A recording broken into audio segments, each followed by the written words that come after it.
Kalau perusahaan ini dijual utuh, mau nggak kita membelinya? Pertanyaan itu sederhana, tapi sangat dalam.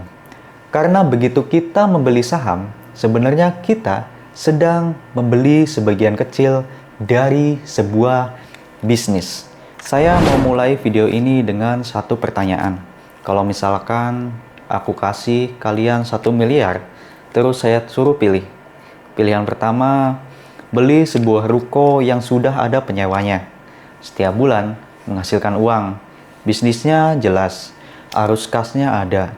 Dan pilihan kedua, saya kasih selembar kertas. Saya bilang, beli aja, besok mungkin ada orang yang mau beli lebih mahal. Kira-kira kalian pilih yang mana?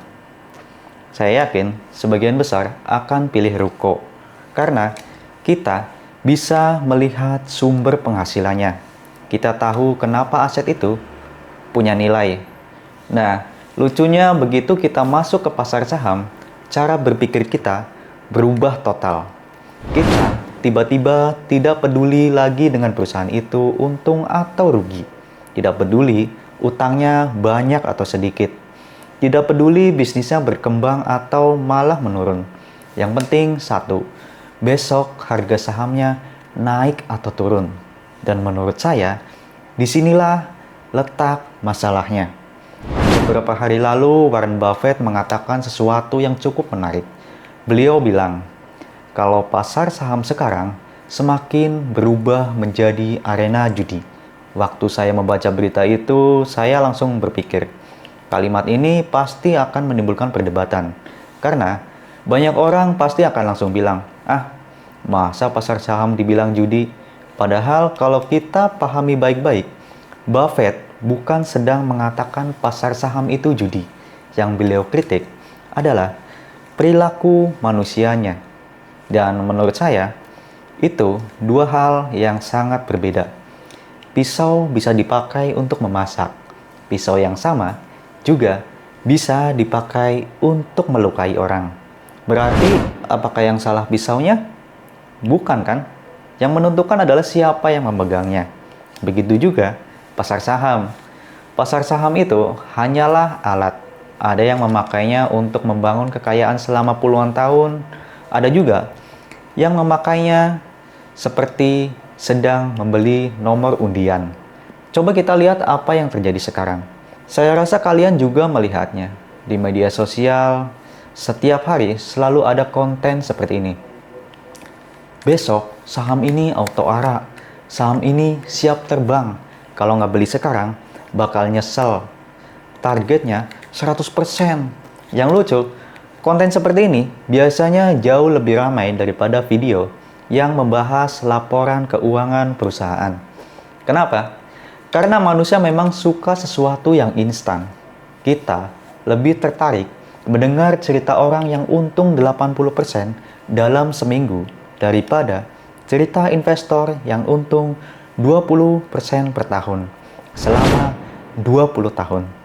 Padahal kalau dihitung-hitung, investor yang sabar justru biasanya menghasilkan kekayaan yang jauh lebih besar. Tapi karena prosesnya lama, ceritanya jadi tidak menarik. Saya jadi ingat waktu pertama kali belajar investasi. Yang diajarkan bukan grafik, bukan candlestick, bukan indikator.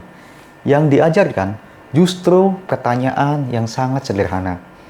Kalau perusahaan ini dijual utuh, mau nggak kita membelinya? Pertanyaan itu sederhana, tapi sangat dalam. Karena begitu kita membeli saham, sebenarnya kita sedang membeli sebagian kecil dari sebuah bisnis. Bukan membeli kode 4 huruf. Sayangnya, hari ini banyak orang yang lupa. Mereka melihat saham hanya sebagai angka yang bergerak di layar. Hijau berarti senang, merah berarti panik. Padahal di balik 4 huruf itu ada yang namanya perusahaan, ada bisnis, ada ribuan karyawan, ada pabriknya, ada pelanggannya, ada produknya, ada keuntungannya, ada resiko. Semua itu tidak lagi dianggap penting. Saya kasih contoh sederhana. Misalnya ada warung. Warung ini setiap hari ramai. Laba bersihnya 100 juta setahun. Pemiliknya jujur. Kalau suatu hari pemilik warung menawarkan kepada kita kepemilikan sebagian warung itu, pasti kita akan menghitung. Apakah harga yang ditawarkan masuk akal? Apakah keuntungan yang didapat sebanding? Itu hal yang wajar. Nah, sekarang bayangkan warung itu berubah menjadi perusahaan terbuka. Namanya berubah menjadi saham. Aneh kan? Tiba-tiba orang tidak lagi bertanya soal laba. Yang ditanya malah besok arah atau enggak, besok merah atau hijau. Warungnya sama, yang berubah cuma tempat transaksinya. Menurut saya, inilah yang dimaksud Warren Buffett. Beliau merasa semakin banyak orang membeli saham bukan karena memahami bisnisnya, melainkan karena berharap ada orang lain yang mau membeli lebih mahal dari harga yang kita beli. Kalau alasan utamanya hanya itu, bukankah kita sedang bergantung pada keberuntungan? Media sosial membuat keadaan semakin parah. Dulu, kalau kita mau beli saham, orang harus membaca. Sekarang, cukup membuka TikTok atau Facebook, scroll, ada rekomendasi, scroll lagi, ada target harga, scroll lagi, ada orang pamer profit, scroll lagi. Yang rugi, biasanya diam aja. Yang cut loss, jarang upload. Akhirnya, kita mendapat kesan seolah-olah semua orang selalu untung. Padahal, kenyataannya jauh dari seperti itu. Media sosial hanya menunjukkan bagian yang ingin diperlihatkan. Sama seperti Instagram, Facebook, TikTok, dan lain-lain. Semua media sosial. Semua orang tampak bahagia. Padahal, kehidupan aslinya belum tentu. Yang menurut saya paling berbahaya bukan kerugiannya, tapi perubahan cara kita berpikir. Banyak orang sekarang masuk pasar saham bukan untuk menjadi pemilik perusahaan. Tidak ada mindset bisnisnya. Mereka masuk karena takut ketinggalan. Istilah kerennya FOMO, Fear of Missing Out. Teman untung ikut beli. Influencer beli, ikut beli. Grup Telegram bilang, beli. Kita pun ikut beli. Bahkan, kadang tidak tahu perusahaannya bergerak di bidang apa. Yang penting, ikut aja. Kalau seperti itu, apa bedanya dengan orang yang ikut memasang taruhan karena melihat antrean panjang? Saya bukan anti trading.